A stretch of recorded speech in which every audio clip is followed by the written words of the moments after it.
Bonjour à tous, merci d'être avec nous pour, À bout de taf, donc dans l'Agora. Aujourd'hui, j'avais envie de parler de santé mentale, parce que, la santé mentale, c'est devenu quand même, la cause nationale pour la deuxième année de suite et il y a des chiffres quand même assez, contrastés sur le sujet. Donc je vais vous en donner quelques-uns. Donc en 2026, il y a 22 des travailleurs français qui déclarent être en mauvaise santé mentale, donc c'est à peu près, 6 millions de personnes. Sur les 5 dernières années, il y a un salarié sur 4 qui dit avoir vécu un burn-out, donc c'est déclaratif, mais néanmoins, ça en dit long. 76 des moins de 35 ans, et ça peut être intéressant quand même à retenir, la jeunesse, déclarent avoir, déjà ressenti un trouble psychique au travail. Alors dans le même temps, il y a certains, indicateurs qui disent que les choses s'améliorent quand même. Donc il y a 74 des salariés qui déclarent aujourd'hui se déclarent en situation de bien-être, mental. Donc après à voir, ce que ça veut dire. Alors qu'est-ce qu'il faut en comprendre? Est-ce qu'on est réellement plus fragile, face au monde, ou simplement capable peut-être de nommer, de manière plus explicite, les troubles et la souffrance psychique?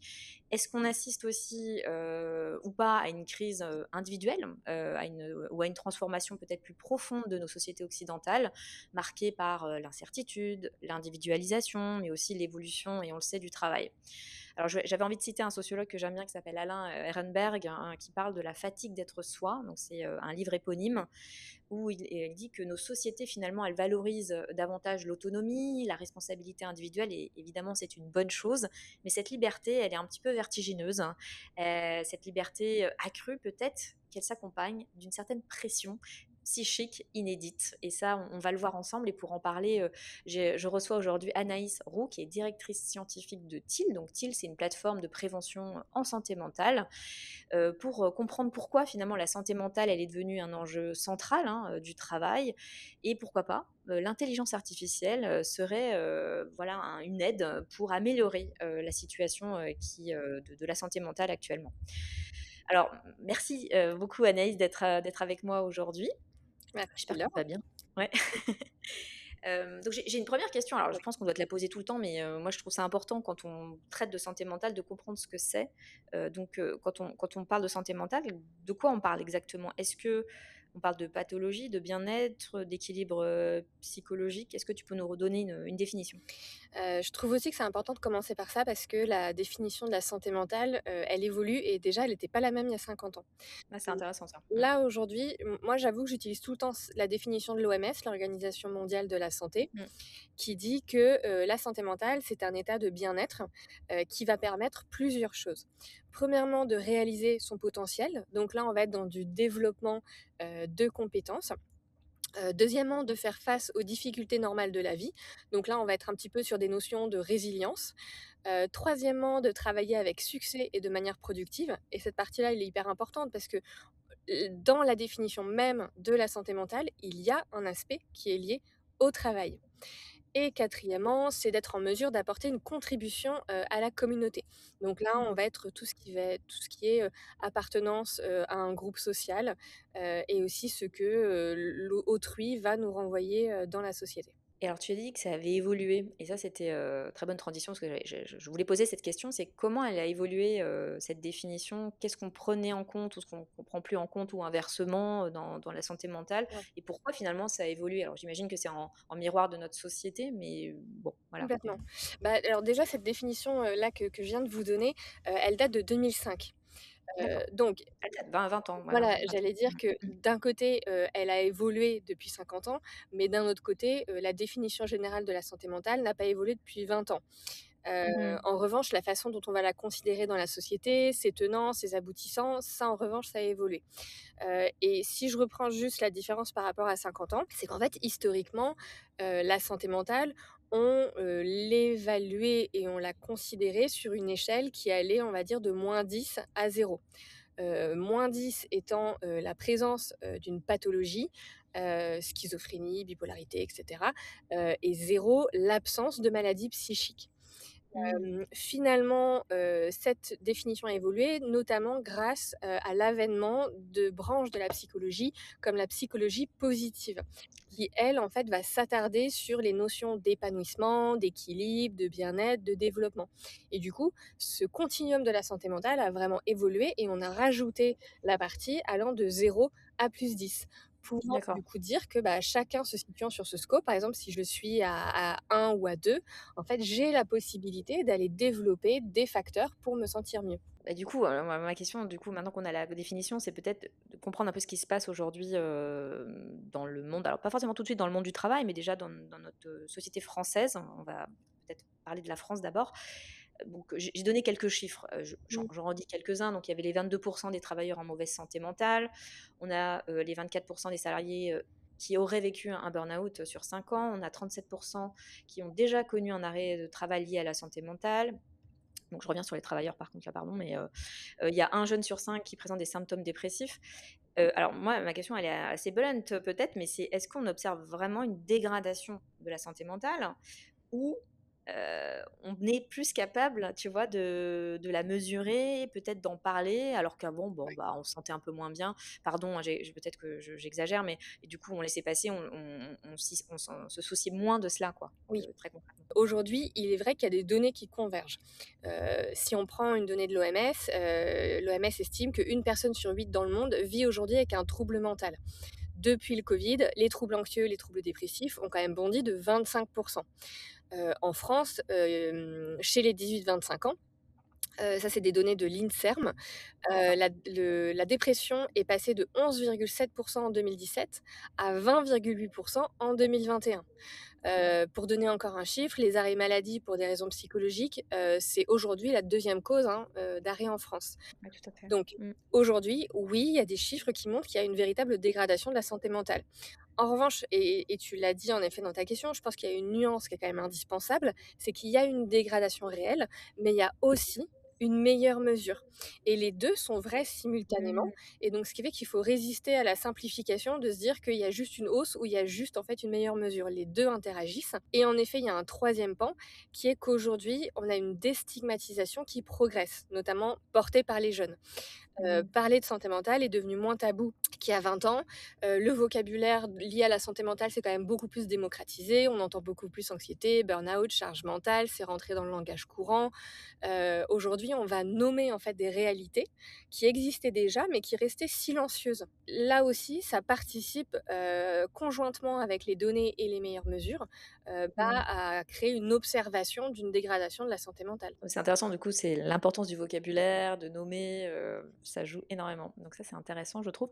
Après, est-ce que c'est propre à la France? Alors, tu as donné des chiffres mondiaux, mais peut-être, bah, est-ce que c'est propre à la France slash aux sociétés occidentales? Voilà. Je ne sais pas si c'est propre à la France. En tout cas, clairement, la France, elle est particulièrement touchée.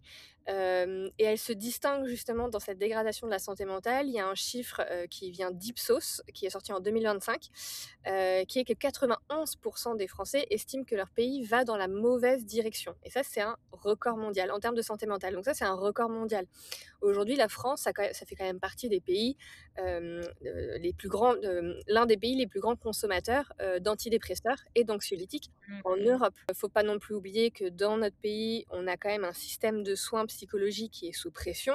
Il y a des délais d'attente qui sont très longs, il y a des déserts médicaux en psychiatrie, il y a un manque de psychologues remboursés. Mais encore une fois, faut nuancer toujours les propos parce que la France a quand même une forte culture de la parole et de la psychothérapie. Parce qu'on dit souvent, bon, bah, voilà, la France a aussi le taux de consultation, le plus élevé, ce qui est signe d'un mal-être. Mais ça veut aussi dire qu'on a quand même une culture de la parole et de la psychothérapie, ce qui n'est pas forcément le cas dans les autres pays. Donc oui, on va moins bien, mais d'un côté, il y a peut-être cette tendance quand même à aller plus facilement en parler avec un psychologue ou un psychiatre. Parce que il y a certains pays où justement il y a pas trop il y a moins de soins en psychiatrie ou en psychologie, Oui, parce que oui, moins accessible, bien on le voit ça financièrement. notamment aux États-Unis, Royaume-Uni, Canada et cetera. Et tu vois les hausses que je parlais, c'est pas que la France, on l'observe aussi même dans les pays nordiques, hein, à moindre mesure, mais on l'observe. C'est parce qu'en fait, D'accord. dans les sociétés occidentales, tu as quand même différents facteurs qui jouent énormément sur la santé mentale, comme la crise du logement, la précarité de l'emploi, la façon d'utiliser les réseaux sociaux. On a tendance aussi à sous-estimer le côté un peu l'importance de la spiritualité pour beaucoup sur la santé mentale. Et aujourd'hui, il y a quand même un effondrement aussi des grandes institutions Ouais. porteuses de sens. Désenchantement, le fameux désenchantement, ouais. Mmh. Exactement. Et donc c'est pour ça qu'aujourd'hui, c'est vrai que l'OMS parle d'une crise mondiale de la santé mentale. C'est pas franco-français, mais il y a on remarque quand même une tendance très, spécifique aux pays, occidentaux. Alors justement, j'aimerais bien poursuivre sur, ce que j'appelle les racines du mal, en fait, les causes, de cette santé mentale, de cette dégradation, en tout cas de ce qu'on perçoit à travers les chiffres. Tu as déjà énuméré un certain nombre de causes. Peut-être que j'aimerais bien revenir sur la crise Covid parce que c'est vrai qu'on lui met beaucoup de choses sur le dos et je voulais savoir, effectivement, est-ce que, bah, d'après ce que tu disais, effectivement, il y a par les chiffres, on voit qu'il y a une dégradation depuis cette crise Covid, mais enfin, comment t'expliques finalement cette montée, de ces chiffres qui sont plutôt négatifs, voilà, en termes de santé mentale? Aujourd'hui, c'est vrai qu'on a tendance à considérer le Covid comme un événement clos. C'est absolument pas le cas. Le Covid a été un point de bascule et ses effets, se diffusent encore aujourd'hui. Il y a 3 séquelles durables aujourd'hui qu'on voit. Premièrement, clairement la rupture du lien social. Pendant le confinement, ça a laissé, des traces en fait profondes, notamment chez les jeunes qui étaient en pleine construction identitaire et notamment sur le rapport au travail qui a été, vraiment reconfiguré. Et je mettrai ce rapport au travail en deuxième point comme séquelle durable. En fait, l'être humain est vraiment un animal social et ce qu'on voit en fait, c'est qu'à partir du moment où on enlève les relations sociales aux gens dans le travail et qu'on les met à travailler chez eux seuls, et qu'ils n'ont au quotidien que la teneur de leur travail à faire. On a Mmh. vu des gens perdre du sens, perdre de la motivation. Il y a eu une hausse, des démissions, une hausse des troubles anxieux, des troubles dépressifs. Les personnes, en fait, en perdant le lien social au travail, ont perdu le sens de leur travail. Ah, c'est intéressant ça, ouais. Mmh. Et le troisième point en termes de séquelles durables, je dirais cette sorte d'anxiété anticipatoire qui s'est installée. Ouais, bien sûr. Mmh. Cette prise de conscience que du jour au lendemain, en fait, le monde, il peut basculer. Voilà, quand on n'a pas développé de tolérance à l'incertitude, parce qu'on vivait, en fait, dans un monde particulièrement stable, en fait, enfin, en tout cas, une stabilité, qui était pas, enfin, comment dire? Oui, une certaine stabilité, en fait, avant le Covid. Et depuis le Oui, oui, Covid, bah, en c'était fait impensable de se dire que le monde allait s'arrêter, qu'on allait être confinés. Enfin, exactement. je veux dire, c'est un délire de science-fiction, Mais quoi. Enfin, complètement, c'était ouais. impensable de se dire ça. On a vécu quelque chose, je pense que personne n'imaginait vivre un jour dans sa vie et malheureusement depuis le Covid, je ne sais pas si le Covid était un point de bascule parce que je ne suis pas du tout experte en géopolitique ou autre, mais depuis, on n'a jamais retrouvé la stabilité, sociétale, en tout cas perçue par la population générale, qu'on pouvait avoir avant. Aujourd'hui, on enchaîne les guerres, Ukraine, Russie, Iran, Gaza et cetera. Donc bien évidemment qu'aujourd'hui, en fait, il y a une anxiété anticipatoire de se dire: «Ma vie peut encore chambouler du jour au lendemain». Pendant le Covid, on a développé des habitudes, bah, plutôt individuelles je sais pas, je commande mon repas, je regarde ma série Netflix, enfin, du coup, il y a moins, comment dire, de commun, tu vois? De se dire: «Bah, je sors pour, aller voir les autres, je sors pour aller voir un film au cinéma, je vais au restaurant», enfin, tu vois? Mmh. Tous les points d'ancrage un petit peu sociaux, bah, finalement, c'est devenu du as a service, tu vois? Et du coup, très, très individualisé. Et je dis pas que c'est bien ou pas bien, mais du coup, je me dis, du coup, j'ai l'impression qu'on a tous développé ça, genre la flemme, tu vois, d'aller, alors maintenant on annule plus, tu vois? Je Ouais. trouve, avant on n'annulait pas en disant: «Bon, je m'engage, j'y vais». Mais même moi, enfin, tu vois, parfois je suis crevée, pour X raison, je me dis: «Allez», on a développé, tu vois, on s'autorise plus Mmh. à être dans ce qu'on appelle le cocon. Je citais, Vincent Kochberg que j'aime beaucoup qui parle de la civilisation du cocon. C'est un peu ça en fait, et voilà, mea culpa parce que moi je suis vraiment, un peu comme ça aussi donc Mmh. je me dis: «Est-ce que ça a pas exacerbé en fait ces habitudes?» Et clairement, depuis le Covid, il y a des dynamiques qu'on observe que tu décris là très bien, où en fait, je sais pas, je dirais pas que c'est de la flemme, mais en tout cas, c'est une sorte de repli vers des espaces qui sont maîtrisés, qui sont rassurants et qui sont choisis. Donc Mmh. chez Le soi, le foyer, cercle restreint, les univers, numériques qui sont personnalisés. tout à C'est fait. je dirais pas que c'est de la flemme, c'est pas non plus de la lâcheté. Je dirais plutôt que c'est une réponse adaptative à un monde qui est perçu comme hostile et imprévisible. Le Mmh. problème, c'est qu'en effet, et tu le soulignes aussi, ce repli, il a un coût. Il a un coût parce que, bah, du coup, tu réduis ton exposition à l'altérité, tu réduis ton exposition à la friction, à l'inconfort, nécessaire au développement psychologique, à la résilience. Donc là, on est vraiment face à une tension qui est qu'on a un besoin très légitime de sécurité psychologique, mais ça entraîne en fait un risque de s'appauvrir relationnellement, mais aussi cognitivement. Donc je voudrais revenir à Alain Ehrenberg, Ouais. que j'aime beaucoup. Mmh. C'est, tu sais la fameuse pression de l'autonomie, la responsabilité individuelle. Donc effectivement, ça c'est très lié, à ce que tu disais, peut-être au désenchantement, spirituel ou aux grandes institutions, aux grands récits collectifs bah, voilà, pour me réaliser, bah, je m'en remets un petit peu à des récits, à des trajectoires. Et là, il faut finalement que je trouve moi-même mon sens. Je suis libre pour aller trouver, comment dire, un emploi qui me plaît, pour réussir. Et puis en plus, il y a comment dire, le mimétisme des réseaux sociaux, hein, qui est très fort. Donc, Ouais. est-ce que ça rajoute aussi une pression supplémentaire, le fait d'être libre, en fait? Enfin, c'est assez contradictoire, mais Mmh. il y a la pression de la réussite sociale, tu vois.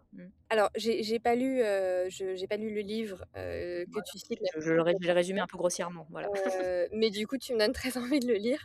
Et Mais de ce que j'ai compris du coup du concept, parce que je suis allée me renseigner du coup un petit peu sur le livre pour préparer ce podcast et en effet, j'ai l'impression que ce qu'il décrit, ça fait écho à un phénomène, qu'on voit beaucoup dans la société aujourd'hui et qu'on remarque aussi au sein des entreprises, notamment via, la démocratisation du développement personnel et cetera. C'est qu'on est mmh passé d'une société de, la culpabilité, c'est-à-dire que, les gens étaient culpabilisés pour se dire genre: «Ai-je respecté la règle?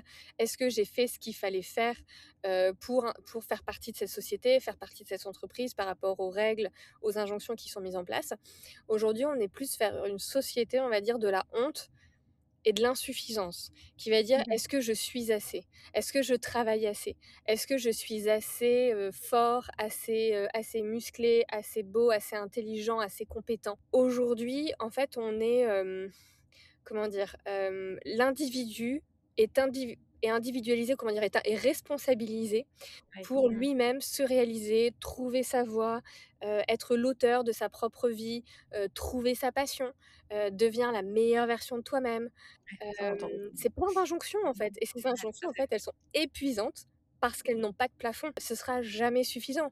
C'est en fait, c'est une liberté qui est tellement vertigineuse, une responsabilité qui entraîne une liberté vertigineuse que c'en est épuisant. Quand tu échoues, ton échec, du coup, devient Ta entièrement responsabilité. personnel. Ouais, tout à fait. Si ça ne va pas, si je ne vais pas bien, c'est parce que je n'ai pas assez travaillé sur moi. Si je ne Mmh. trouve pas du sens dans mon travail, c'est parce que, je ne suis pas suffisamment investie ou je n'ai pas fait le bon choix.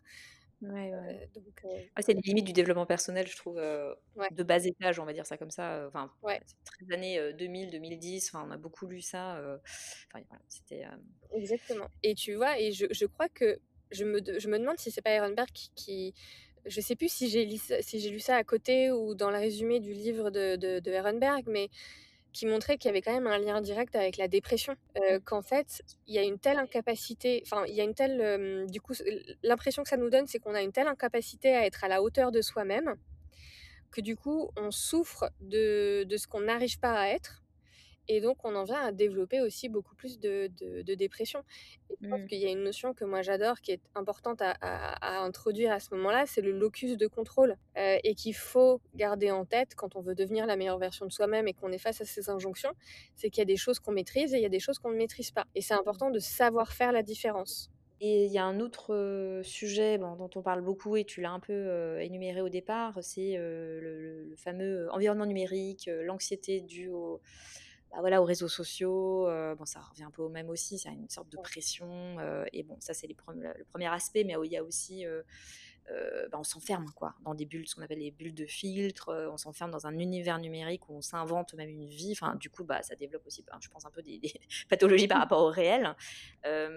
Qu'est-ce que tu en penses toi? Parce qu'on pareil, on leur met beaucoup de choses sur le dos à ces réseaux sociaux et je me dis: «Quelle est la ouais. part réelle de la responsabilité dans la santé mentale, la dégradation de la santé mentale? J'avoue que là-dessus, moi, j'essaye surtout de me baser sur les chiffres parce qu'aujourd'hui, c'est vrai qu'on a des mécanismes bien documentés dans les réseaux sociaux, et on a des chiffres aussi très clairs. Un chiffre que j'aime bien partager, c'est qu'aujourd'hui, les adolescents qui sont exposés à plus de 3 heures par jour aux réseaux sociaux, présentent des taux de dépression et d'anxiété qui sont significativement plus élevés et ça, c'est alimenté par des mécanismes, qui sont faits pour capter, l'attention, de par l'émotion forte, la peur, l'indignation, la jalousie, l'envie, parce que du coup, les informations circulent plus vite, que les contenus qui sont apaisants et deuxièmement, bah, bien évidemment, les réseaux sociaux impliquent une comparaison sociale permanente, je pense que je réinvente pas l'eau chaude en disant ça, hem mais on se compare plus là où avant on allait peut-être se comparer à son collègue, ou à son voisin. Aujourd'hui, en fait, on se compare à une version qui est filtrée, qui est optimisée et donc qui est fausse. Et du coup, on a cette tendance de version filtrée qui est un petit peu la tendance de ce que je devrais être en termes de corps, de carrière, de voyage, de parentalité, pardon.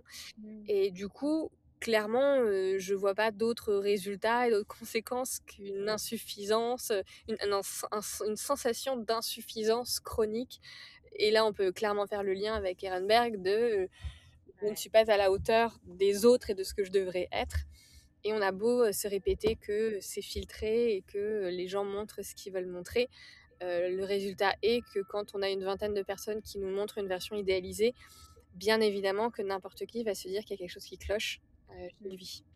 Ouais, ouais. Il y a un autre point que je voulais aborder, c'est la fameuse grande cause nationale, parce que, bah, c'est la deuxième année en fait que la santé mentale, elle est cause nationale. Alors il y a des chiffres aussi que j'ai vus, c'est intéressant, il y a 56 des travailleurs qui ont entendu parler de la grande cause nationale. Et je sais pas, qu'est-ce que tu en penses déjà de cette cause nationale, toi? Est-ce qu'on ça participe de ce qu'on disait au départ, c'est-à-dire, bah, on en parle plus, on met des mots, Ouais, ça devient moins tabou, on ouvre un peu, les vannes, on ose s'exprimer. Voilà, je voulais un peu avoir ton ouais. Alors j'avoue que j'ai beaucoup entendu de gens qui critiquaient cette grande cause nationale parce qu'il y avait des beaux mots, mais il y avait pas beaucoup d'action derrière. d'accord, ouais. Moi, j'avoue que alors peut-être parce que j'ai une personnalité à voir le verre à moitié plein, mais je trouve que, avoir la santé mentale comme grande cause nationale, c'est déjà une énorme avancée. Moi, j'ai commencé mes études en psycho en 2009. Jamais de la vie, en 2009 quand j'ai commencé mes études, j'aurais cru un jour voir le thème de la santé mentale mis autant en avant par le gouvernement français. Ouais. Donc, je trouve que cette tendance-là déjà, ainsi que les 2 chiffres que tu as énoncés là, je les trouve déjà très encourageants. C'est pas rien et je pense que c'est important de le souligner. Mais je pense qu'il y a quand même une distinction qui est à faire, qui est que il y a peut-être une dynamique où la santé mentale est moins taboue dans le discours public. On voit beaucoup plus à la télé, on entend beaucoup plus les Ouais. politiques en parler et cetera. Mais ça ne veut pas forcément dire qu'il y a moins de tabous dans le vécu quotidien. Ah oui, Mais d'accord. peut-être parce que D'accord. ça vient en Il y deuxième aurait un gap entre le discours et ce que chacun peut vivre dans son entreprise, oui. d ouais, non, c'est vrai ça. Après Ouais, ouais. je me pose la question aussi de savoir si c'est pas juste une question de temporalité. De toute Oui, façon, le hem ruissellement, dans les après enfin que ça prenne, le temps que ça prenne, c'est ça? Ouais. exactement.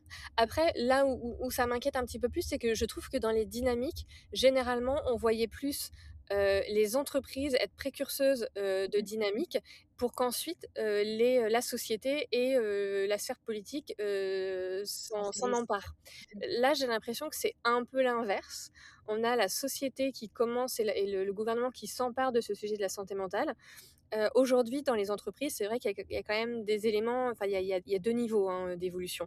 Il y a en effet une génération entière de managers, qui a été touchée personnellement, depuis le Covid ou avant le Covid, après ou dans son entourage, tu vois? Et donc du coup, tu as un basculement qui est intime et qui, lui, peut être le moteur, d'un changement, dans son management, dans sa gestion, de l'équipe. En revanche, i la deuxième dynamique est plus du côté dirigeant où en effet, on voit quand même une dynamique où ça ne répond pas encore aux attentes, des salariés. Les salariés, les managers ont développé de fortes attentes sur le sujet de la santé mentale, encore plus parce que la société les a devancés en disant que la santé mentale était grande cause nationale, et à l'inverse, on observe quand même encore des entreprises qui ont du mal à débloquer du budget pour la santé Mmh. mentale, qui ont du mal encore à voir le lien qui est quand même très évident puisque dans la définition de la santé mentale, entre, entre épanouissement mental et performance au travail, Ouais. Mmh. et donc là, on a des frictions, des frustrations, et donc nous, tu vois, chez Till, par exemple, quand on va dans une entreprise, on est vraiment en plein milieu de cette double dynamique, qui peut être très compliquée à gérer. Du coup, est-ce que enfin, aujourd'hui, le travail, est-ce qu'il il protège ou il fragilise, la santé mentale? Bon, la question, elle est un peu binaire, hein, donc je suis désolée. C'est un peu du journalisme de bas étage, mais c'est pas grave. Non, non, mais tu vois, du coup, ce que tu dis est intéressant. C'est-à-dire que je pense que peut-être le sujet peut être pris personnellement par des vécus et donc porté par des dirigeants, mais est-ce que c'est vraiment massif, tu vois? Est-ce qu'on a, des prises en charge, on va dire, parcellaires ou très individuelles ou tu vois quand même que, Mmh, bah, ça prend alors ça prend, avec des formations, enfin des choses un petit peu, pas forcément transformationnelles tout de suite, mais du ouais. coup, voilà, que penser du travail aujourd'hui et comment on y répond finalement? Bah, j'ai plein de choses à dire. Je vais essayer d'être synthétique. Alors déjà, pour ta question, est-ce que le travail protège, ou fragilise la santé mentale? Bah, je vais donner une réponse de politique, les 2. Hem, mais c'est précisément ça, en fait, qui rend du coup la question intéressante, complexe, mais du coup la réponse, elle doit être nuancée. En gros, le travail, il va protéger quand il va donner du sens, de la reconnaissance, du lien, une structure. Pour ça, ça va être un puissant facteur de santé mentale, ça c'est sûr. Mmh. En revanche, le travail, il va venir fragiliser la santé mentale quand il va concentrer trop de notre identité, Mmh. quand il va exiger une disponibilité qui est permanente, quand il va générer des conflits de valeurs, quand il va priver d'autonomie, Ouais. quand il est incertain ou quand on va avoir des relations sociales avec les autres compliquées. Ça, c'est ce qu'on appelle les RPS, les risques psychosociaux. Aujourd'hui, on peut pas nier que le travail, c'est devenu vraiment le lieu où se jouent toutes les tensions de notre époque. Donc le lien social, l'identité, la performance, la quête de sens. Donc en fait, aujourd'hui, on a quand même un seul espace de vie qui porte énormément des tensions de l'époque. Mmh. Hem, Ce qui fait que, et là, je vais essayer d'avoir une pensée claire parce qu'il y a plein de conséquences à tout ça. On va avoir en fait et je fais le lien peut-être avec d'autres éléments que tu voulais sur lesquels tu voulais me questionner. On va bien évidemment avoir, face à cette situation en fait où c'est trop apporté pour un seul espace de vie, on va avoir des tensions psychologiques, forcément qui vont se créer. Par exemple, on va avoir des tensions liées à la surcharge. On va avoir des tensions liées à une charge cognitive qui s'est densifiée. On va être beaucoup plus, dans le multitasking, dans le multitâche, dans une hyper sollicitation informationnelle. On va être dans une surinterruption permanente du travail. Le travail va déborder en permanence sur le reste de la vie. Les frontières, qu'elles soient spatiales ou temporelles, elles ne sont plus respectées. Donc forcément, on va avoir, des conséquences qui sont liées, à une forme d'épuisement et donc engendrer des arrêts de travail, pour des raisons, psychologiques. Comme aussi le travail, est un espace qui s'est mis à porter beaucoup des enjeux de l'époque, côté salarié, on va avoir, des attentes envers le travail, qui sont énormes. Là où avant on allait avoir, je sais pas, il y a 50, 60 ans, les attentes au travail, elles étaient peut-être purement alimentaires. Mmh. Aujourd'hui, on ne demande pas qu'un salaire, et une sécurité, on lui demande du sens, on lui demande de l'épanouissement, on lui demande de l'alignement avec les valeurs, on lui demande de la flexibilité, on lui demande de la reconnaissance, on lui demande de la qualité relationnelle, on lui demande de la validation de notre identité, de notre valeur, sociétale. Donc c'est une évolution qui crée une pression sur les salariés et qui crée aussi une pression sur les organisations, Bien sûr, ouais. et Mmh. ces organisations n'ont jamais été conçues pour répondre à ces attentes. Aujourd'hui, on a des organisations qui évoluent pas assez vite par rapport à l'évolution de la société et à l'évolution des attentes. Ce qu'on remarque, c'est que, par exemple, ils vont, Les entreprises vont adopter des discours pro santé mentale, vont mettre en place des journées de sensibilisation, des EAP, donc des programmes d'aide aux employés, des formations managers, etc. Mais c'est pas suffisant en fait. C'est un véritable changement culturel qu'il faut mettre en place, parce que ce qui résiste et ce qui peine, c'est qu'il y a toujours une peur de la stigmatisation qui est réel. Aujourd'hui, qui se sent capable de déclarer une fragilité psychique, au Mmh. travail, sous peine de perdre en, crédibilité, en Ouais. avancement de carrière Exactement. ou de perdre son image de fiabilité? Et comment on fait alors? Enfin, je veux dire, quand tu dis que c'est culturel, je me dis: «Mais pour moi, il y a aucune organisation qui répond à» enfin aujourd'hui, alors je les connais pas toutes, hein. Bon après peut-être des entreprises adaptées, bon ce qui est peut-être un différent, mais Ouais. heu, enfin tu vois quand Thiel accompagne une entreprise, pour prendre, parce que voilà, c'est comme ça que vous abordez les sujets, mais comment vous accompagnez du coup les organisations?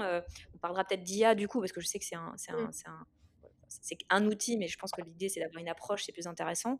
C'est comment on approche ces sujets-là quand vous allez adresser des problématiques, enfin ces problématiques Mmh. d'entreprise, parce qu'elles sont tellement larges. Alors j'imagine que tu peux pas tout adresser, tu dois choisir des angles, parce que Oui. sinon c'est une quadrature quoi.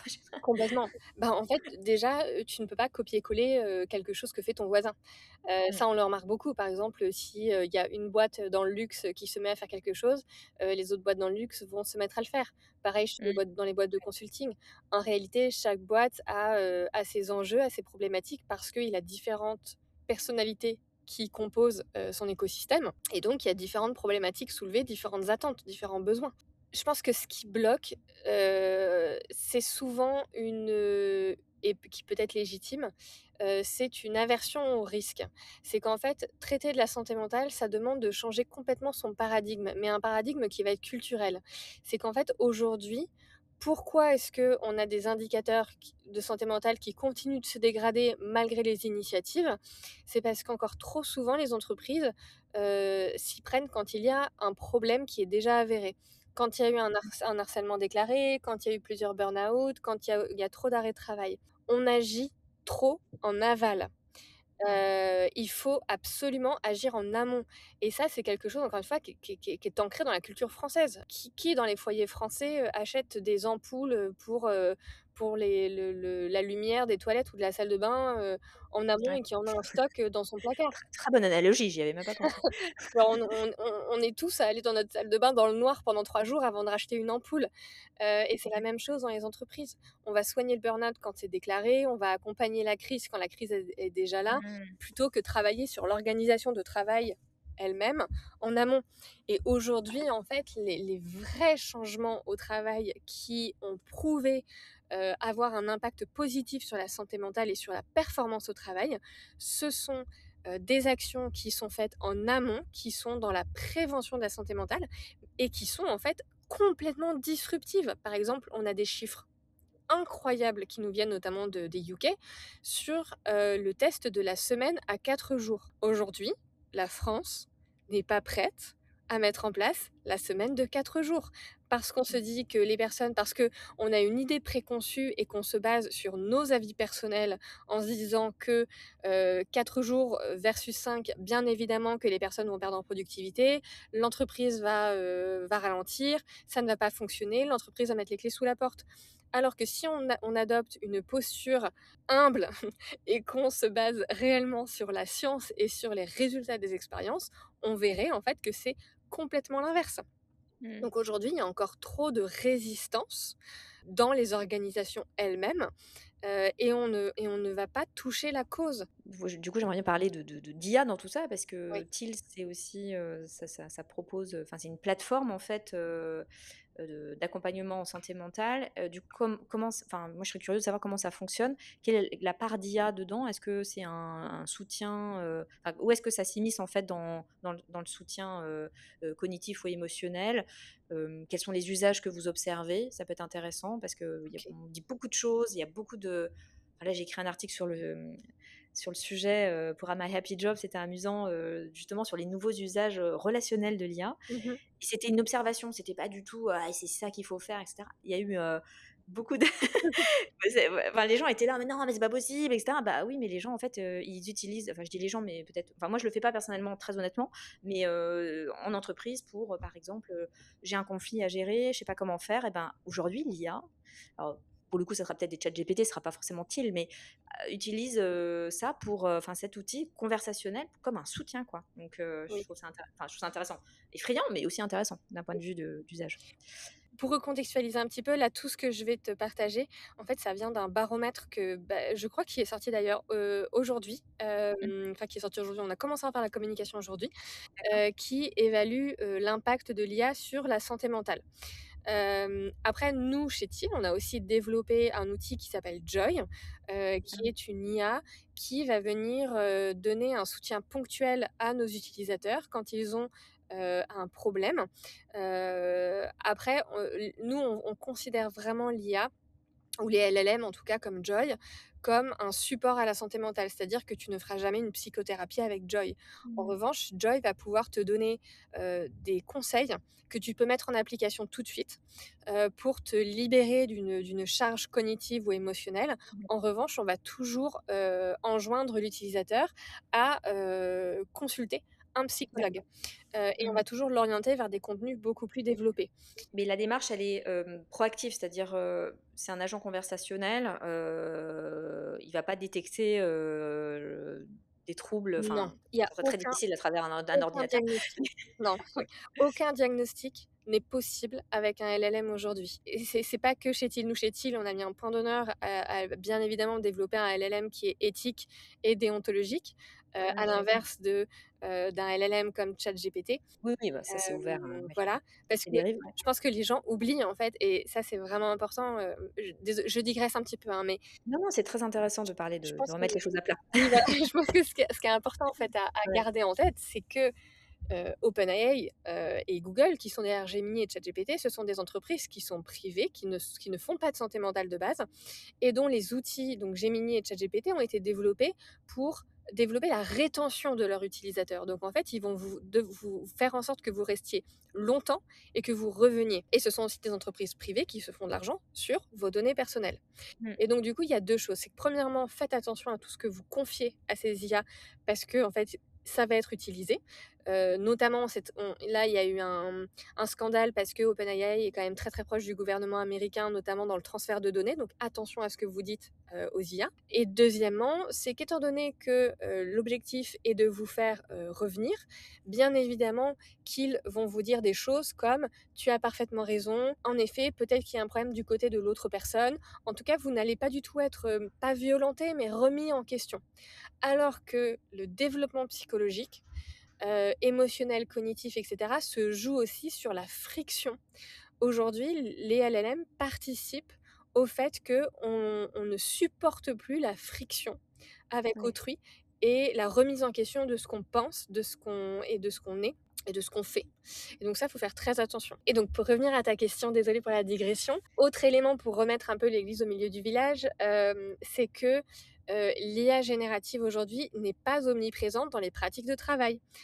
On en parle tellement qu'on a l'impression qu'elle est omniprésente, mais ce n'est pas le cas. Pas du Heu, non, c'est vrai. et Mmh. voilà, la fréquence d'usage reste très hétérogène. Ouais, ouais. Je crois Aujourd'hui qu'il y a moins de 10 des gens qui l'utilisent, quotidiennement, au travail. oui, Donc ouais. et c'est exactement ça. Ouais. Nous, dans notre, baromètre, on a 12,4 qui déclarent utiliser l'IA plusieurs fois par jour. Il y Ah a oui, quand d'accord. même Dans le 25 travail ou dans la vie quotidienne? vie pro et vie perso. D'accord, parce que le vie, professionnelle, alors que moi je pensais que c'était des enfin voilà, parce que moi je l'utilise beaucoup, tu vois, par exemple dans mon travail, mais en fait non, pas du tout. C'est un prisme, Ouais, les gens l'utilisent pas complètement, du tout, tout c'est moins de 10 dans la vie pro. complètement. Mmh. Et 25 dans notre barreau, c'est 25 qui déclarent ne presque jamais utiliser l'IA. Donc non, la fréquence d'usage, se fait vraiment aujourd'hui, avec parcimonie. Et ensuite, c'était quoi ta question? C'était un petit peu l'impact sur la cognition et la santé mentale, c'est ça? Oui, moi je m'interroge toujours sur enfin, quel est comment finalement, t-il, donc peut-être revenir sur Joy, comment Ouais. ça tu as un peu commencé à en parler, c'est peut-être les usages, que comment finalement, enfin Joy ou un enfin je vais pas faire un placement produit permanent, mais ou un agent conversationnel, de soutien, enfin comment il est utilisé aujourd'hui? Qu'est-ce que vous observez, tu vois, dans les pratiques, de soutien? Dans quel cas, en fait, on l'utilise? Tu vois, un peu pour notamment pour réduire la charge mentale, en fait. Toi, Ouais. tu l'as un peu dit, mais peut-être qu'il y a des cas spécifiques en entreprise. Peut-être que ce sont d'ailleurs les managers qui l'utilisent plus que les collaborateurs. Enfin, je sais pas si tu as des Mmh. comment dire? Ce 1 constat, est-ce que vous avez accès à ce type de données ou de tendances? Ouais. Alors, on a accès à ce type de données. Pour le moment, en effet, il y a pas tant de différences, observées, entre managers Mmh. et collaborateurs individuels. En revanche, ce que nous on observe, c'est, quelque chose qui est quand même, qui est très représentatif au final de la littérature, donc tant mieux pour nous. C'est qu'en fait nous, Joy, on l'a développé pour, identifier des signaux à risque, Oui, d'accord. orienter et mieux accompagner et dernièrement pour, réduire une détresse psychologique, qui est présente à un instant T. Aujourd'hui, il y a des tonnes de méta-analyses, notamment publiées dans Nature et cetera. En plus très récentes, je crois qu'il y en a une qui a été publiée en 2025, qui confirme que les agents conversationnels, comme Joy, en fait, aident à réduire significativement la détresse psychologique. Ouais, ouais. Pourquoi? Parce que en fait, là où il va falloir quelques semaines pour prendre rendez-vous avec un professionnel, hem, Ouais. Joy, en fait, va pouvoir venir libérer une certaine tension et ça, on le remarque, en fait, par exemple, sur des cas, très complexes. Et bah, voilà, je vais donner un cas clinique, hem, qui illustre très bien un petit peu les limites de Joy et les potentialités de Joy. Hem, Super. Mmh. Nous, on a travaillé avec notre conseil scientifique, notamment sur, l'addictologie. Et de se dire: «OK, est-ce que Joy» parce que nous on s'est posé la question de se dire: «Est-ce que Joy peut répondre à tout?»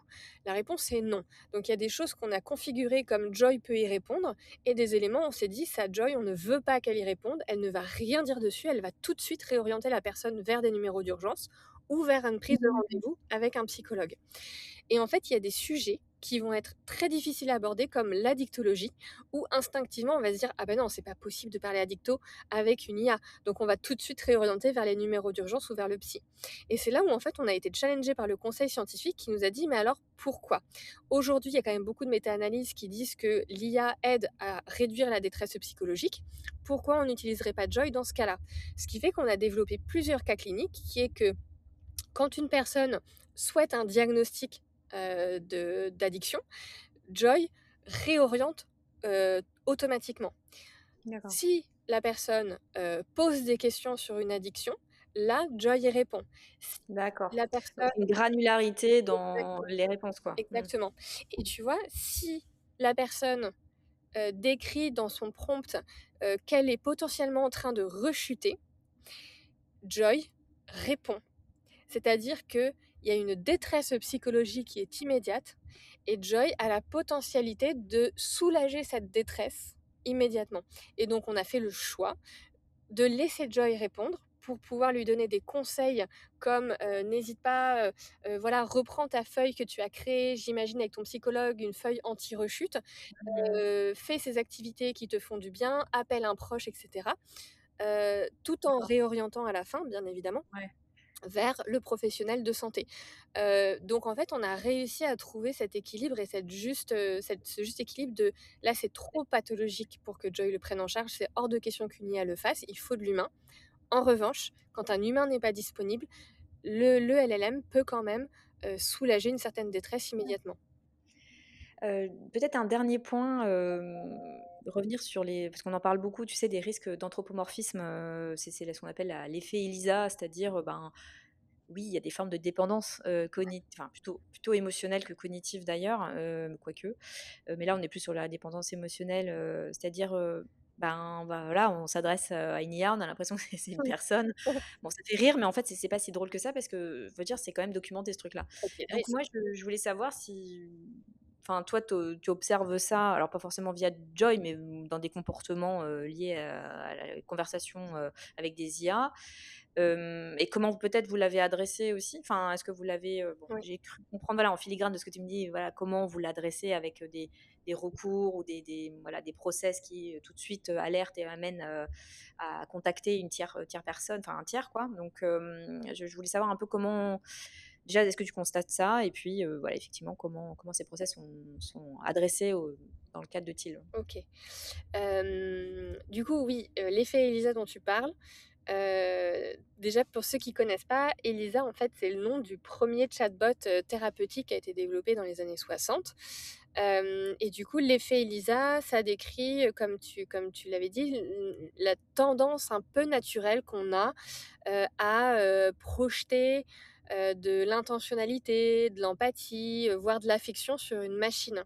Et ça, le film, Her, avec Mmh. Joaquin Phoenix est absolument splendide, pour voir ça. C'est pas de la naïveté, c'est quelque chose de biologique. Notre cerveau, il est câblé pour chercher de la relation dans tout ce qui lui ressemble, de chercher de l'humain partout. Par exemple, on va tous voir des formes de visage dans des nuages ou, une prise électrique. On voit un visage dedans parce qu'en fait, on est fait Mmh. pour rechercher ça. C'est Donc ça.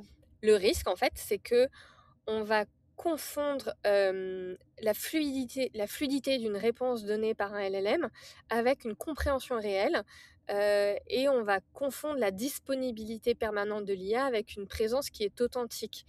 Une interaction avec une IA n'est pas une relation, parce une relation, ça implique de la réciprocité, ça implique de la vulnérabilité partagée, ça implique une histoire commune et ça, l'IA n'en a pas. Du coup, il y a forcément un risque, de dépendance, qui se joue, parce on va déléguer à l'IA, un certain esprit critique, une certaine, capacité à résoudre nos conflits, à réguler nos anxiétés, à réguler nos émotions, et donc ce qui fait qu'en fait, on va atrophier, toutes nos capacités et Mmh. ça, par exemple, on le voit avec, le GPS, par exemple. Le GPS, c'est le sens de Oui, c'est l'orientation. vrai. Ouais. En fait, Ses cette compétences, ouais, elles diminuent quoi, ses exactement. capacités. Ouais, Non, ouais. ça, en fait, c'est un coût qui est invisible. En fait, il y a Ouais. une facilité d'interaction avec une IA ou avec un GPS ou autre qui cache un coût invisible. Je pense que ce qu'il faut faire attention, c'est en effet 2 dynamiques, dans cet effet ELISA et dans cette dépendance aux machines. C'est que un, quand vous commencez à penser que vous vous sentez mieux en parlant à une IA qu'en parlant avec vos proches, c'est un symptôme d'un potentiel effet ELISA.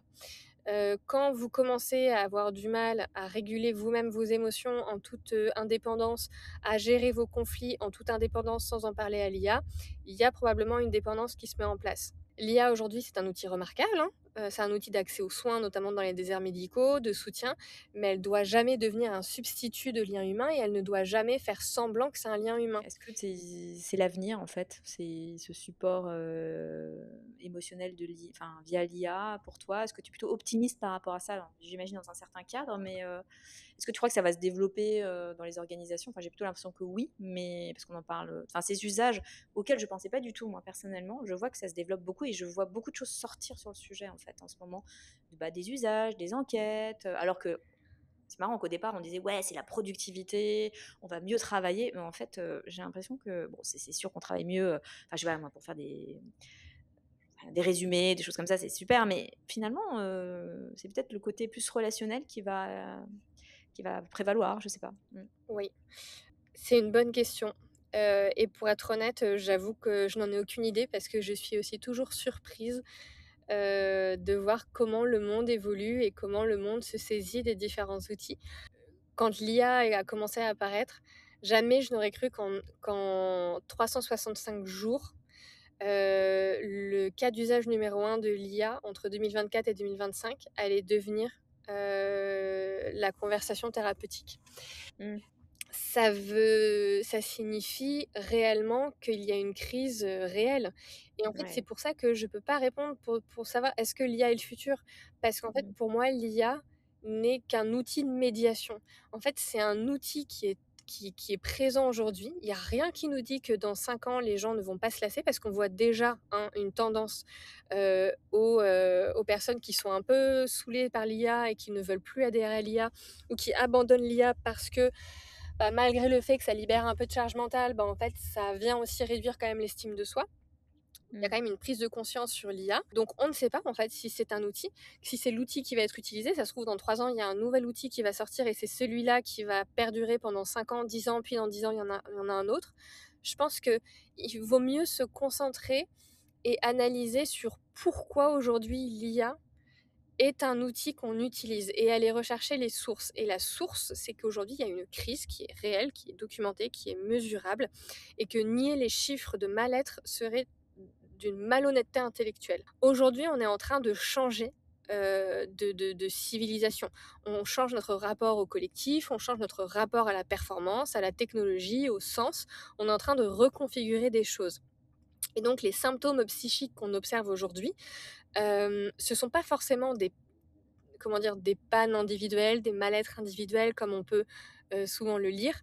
Appel au changement, c'est ça? Exactement. En fait, c'est le signal que notre système ne convient plus. Ouais. Donc la vraie question, je dirais aujourd'hui, ce n'est pas comment soigner, la crise de santé mentale et grâce à quel outil, c'est plutôt dans quel monde quel monde voulons-nous construire pour qu'il soit habitable psychiquement? Et en répondant à cette question-là, les outils, en fait, viendront naturellement et on évitera comme ça d'utiliser des outils, random qui se présentent à nous pour répondre à une crise. Faut aller derrière la crise.